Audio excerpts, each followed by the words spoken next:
Hello, thank you for joining me for our ongoing study on the context of biblical history. In this class, we'll consider the factions or parties that arose among the Jews before the time of Christ and into the first century. These are important to understand because they provide something of the backdrop in which Jesus and the apostles functioned. The clash between Hellenism and the Jewish religion and culture is the nexus that we find all of the various parties responding to in one way or another. The Hellenization that was brought by Alexander the Great and then carried on by his generals, whether the Ptolemies of Egypt or the Seleucids from Syria, we find that the Jews were caught between them, and the Jews could not escape from confronting this Hellenization. Some Jews were willing to synthesize Greek culture with Judaism. We find this especially in the Jewish settlements of urban centers. Alexandria, for example, had a vast Jewish contingent, but Jews were scattered throughout the known world because they had been dispersed at the time of the Assyrian and Babylonian captivities.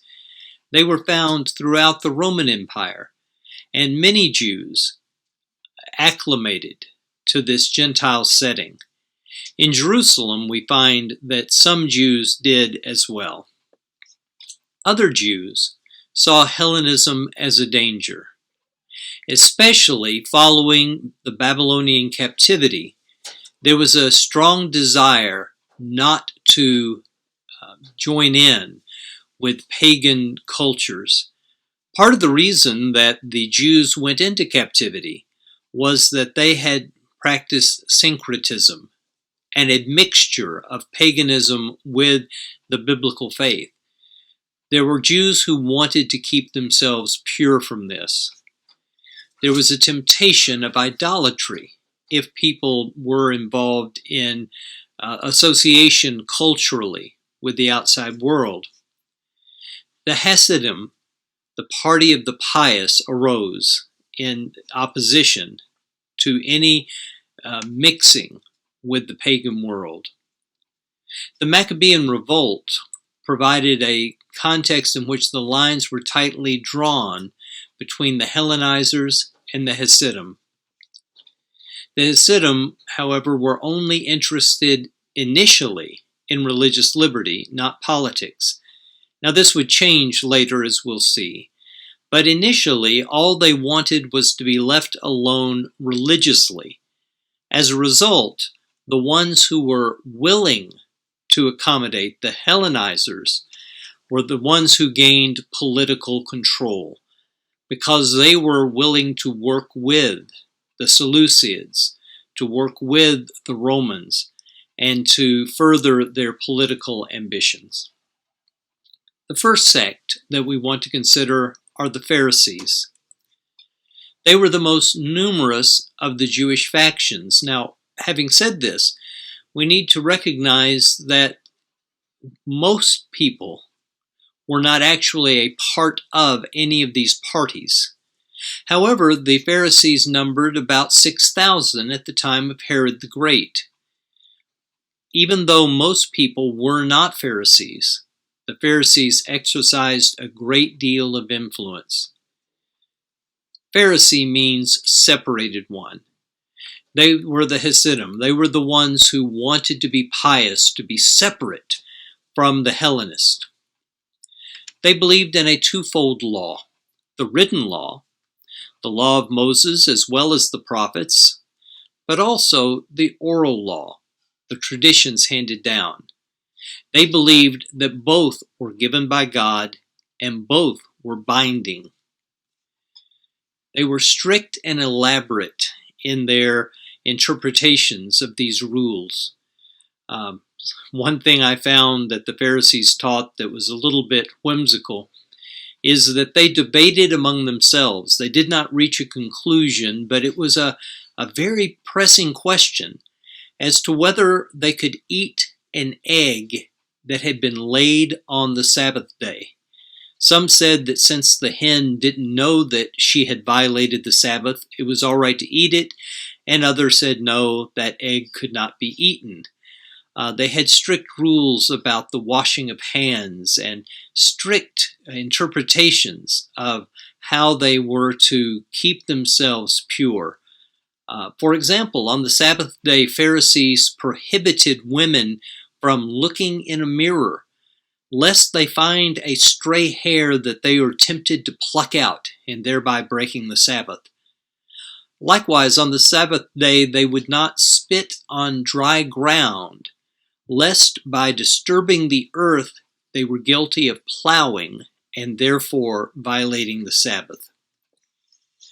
They believed in a spiritual world. They believed in angels. They believed in the immortality of the soul.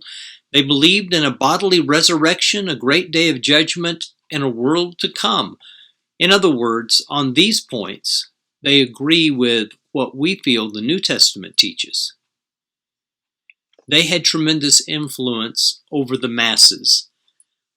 While most of the Jews could not be Pharisees because they couldn't live that strict life, they admired them. And the Pharisees indeed controlled the people in many ways. They became the foundation of modern Judaism. We'll see in a moment that the Sadducees did not survive the first century. And once that party was gone, the Pharisees were really the only players in the field. The Sadducees were the Hellenizers. They never numbered more than a few families, but they were politically well connected. The name Sadducee is derived from Zadok, high priest under David and Solomon. It means righteous ones, and they considered themselves to be elite. They were aristocrats. There were only a few priestly families who were of the Sadducees, but because they were the high priest and other priests closely connected with them, they had disproportionate representation on the Sanhedrin, and they were the ones that interacted most directly with the foreign governments, whether you're talking about the Seleucids, the Ptolemies, or eventually the Romans, and of course, they also worked with the Herodian Dynasty. They accepted the Torah alone as being scripture. They did not accept the rest of the Bible. Further, their interpretation of the Torah prohibited any understanding of the spiritual realm. They did not believe in angels. They did not believe in divine intervention. They thought that God was completely unconcerned about them and what they did. They did not believe that God heard and answered prayers. They didn't believe that he exercised any form of judgment at all. Rather, they were complete materialists in terms of how they lived their lives, and they believed that once you died, you ceased to exist. They opposed Christ in order to maintain the status quo. Their greatest desire was to maintain their position, their prominence, their aristocratic privileges, and they saw in Jesus Christ a threat to that status quo. In a similar way, they persecuted the early church because they certainly did not want any change whatsoever. The Sadducees, being tied down to these priestly families, ended with the destruction of the temple in AD 70. With the destruction of the temple and the temple worship, the disbanding of the Sanhedrin, the Sadducees ceased to exist. The Essenes are a sect that existed in the New Testament times, although they are not mentioned in the New Testament because they withdrew from the world. And so there was no interaction by Jesus and the apostles with the Essenes. They were ascetics. They lived in communes, holding all things in common, eating very simply, dressing simply. They forbade marriage, Furthermore, when you became an Essene, you had to swear oath that you would only eat food prepared by your community. For that reason, whenever an Essene was disfellowshipped, if he broke the rules or if he left, he was reduced to eating grass and eventually dying. They were more extreme than the Pharisees, but they came out of the same mindset as the Pharisees. In point of fact, the things that we think of with the Pharisees fit in with the Essenes as well. They believed in angels, spiritual realm. They believed that God would judge the earth.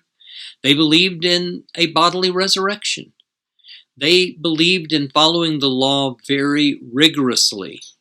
So they came out of the Pharisaic tradition, but took it to a further extreme. In communal seclusion, they existed throughout the Holy Land, especially in deserted areas where they would not come in contact with others. They numbered about 4,000 adherents. Both Josephus and Philo mention this. So they were numerous, almost as numerous as the Pharisees, but because they remained secluded, they had less influence on others. The next group, also coming from the Pharisees, were the Zealots. They were reaction against Roman hegemony. The Roman government, when it came in, not only controlled things politically, but occasionally would step on the religious prerogatives of the Jews. The Romans, however, tended to pull back and to leave the Jews alone in that way. And yet, to many of the Jews, the mere fact that the Roman Senate had ultimate control over them, and then the emperor would, they wanted to make sure that they were independent as God's people. The Zealots arose when some of the Pharisees began to desire not only a religious separation, but also political freedom.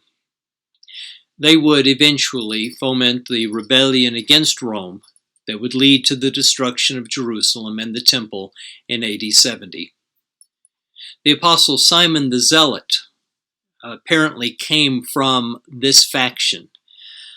We don't know much about his political life, but the fact that he was identified as the Zealot, perhaps to distinguish him from Simon Bar-Jonah, Simon Peter, Simon the Zealot, wearing this name, apparently was from this tradition. The Herodians, in contrast to the Essenes and the Zealots, did not arise from the Pharisees, but rather they were from the Sadducee faction. A subgroup of the Sadducees supported the Herodian Dynasty. If you'll remember, the Sadducees were Hellenists, and they were political opportunists. And when Herod the Great was in ascendancy, they supported him in some ways, and Herod repaid them by enlarging and putting more splendor into the temple. His building projects were his passion, and the temple in Jerusalem was perhaps the greatest of these. It's not surprising that some of the Sadducees curried favor with him, and in doing so sought to further their own ambitions. The scribes are not actually a faction, but rather they are a professional group that originated at the time of Ezra. By the time of the New Testament, these would be called by various names: lawyers, teachers, or rabbis. Rabbi just means great one, master. When we look at these, we find that they were largely drawn from the ranks of the Pharisees. If they were not actually a member of the Pharisee party, they were closely allied with them. They would serve as the rabbis in the synagogues. They would serve as that structure, and with the destruction of Jerusalem, they would largely be the ones that would, in the Pharisaic tradition, bring out modern Judaism. It's important for us to know about these various parties because they do form the context in which the New Testament world existed. As we read through the Gospels, we read many times about the Pharisees and the Sadducees. We occasionally will find the reference to zealots and also, of course, to the scribes. We find the Herodians are mentioned. In this context, we're able to see that the New Testament reached out to a broad swath of people. Some were open to receiving the message of Jesus Christ and others opposed, but all either accepted or opposed in the context of their own situation. We'll continue our study of the context of the New Testament next week when we look at the rise of the Christian movement and where it went from there. Thank you very much, and I hope that you have a blessed week.